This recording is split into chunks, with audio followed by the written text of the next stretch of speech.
ఒక మాట అనుకుందాం, ప్రజలు గమనిస్తారు అనేది పక్క పెట్టి, ఎందుకంటే ప్రజలను ఎవరిని రానివ్వలేదు, ప్రజలు ఎవరిని ఆ వైపు చూడనివ్వలేదు, కాబట్టి మీడియాలో ఏదొచ్చిందో అదే నిజం.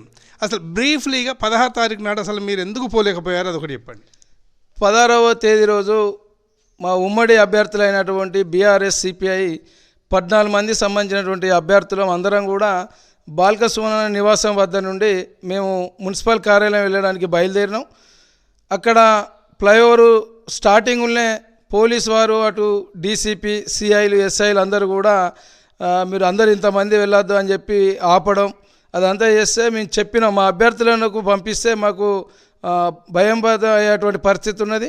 కాంగ్రెస్ వాళ్ళు అడ్డుకొని కిడ్నాప్ చేసేటువంటి ఆలోచన ఉన్నది, కాబట్టి మేము మా అభ్యర్థులను సింగిల్గా పంపి అని చెప్పడం అనేది జరిగింది.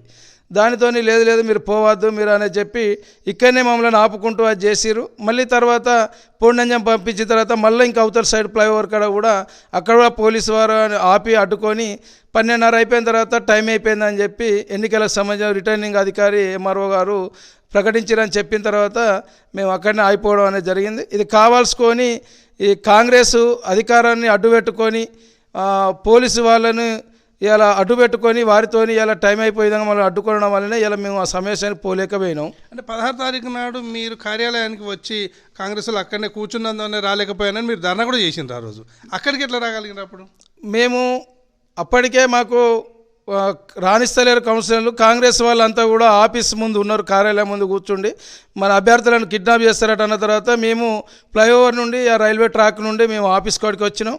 వచ్చే వరకు అప్పటికే వాళ్ళు ఏదైతే ప్రెస్ మిత్రుల కోసం, పోలీసు వారి కోసం టెంట్ ఏర్పాటు చేసి కుర్చీలు వేసినటువంటి దానిలో సుమారు 50 మందికి పైగా డీసీసీ అధ్యక్షులు రఘునాథ్ రెడ్డి, అక్కడ ఉన్నటువంటి మందమారి నాయకులు, స్థానిక రాష్ట్ర నాయకులు అందరూ 50 మందికి పైగా కుర్చీలలో కూర్చుని ఉన్నారు. మేము ఇదేంది మరి నిబంధన 200 మీటర్లకు పైన ఉండాలన్నారు, మరి మమ్మల్ని రానియలేదు, మరి కాంగ్రెస్ వాళ్ళని రానిచ్చారు, ఇదెక్కడి ఎన్నికల నిబంధన ఇదేనా, ఓన్లీ చట్టం ఓన్లీ మాకేనా వాళ్ళకి కాదని చెప్పి మేము ఆడ గేటు ముందు టైం అయిపోయింది అయిన తర్వాత రద్దు చేసిన తర్వాత మేము ఆ గేటు ముందు కూర్చుండి ధర్నా చేయడం జరిగింది.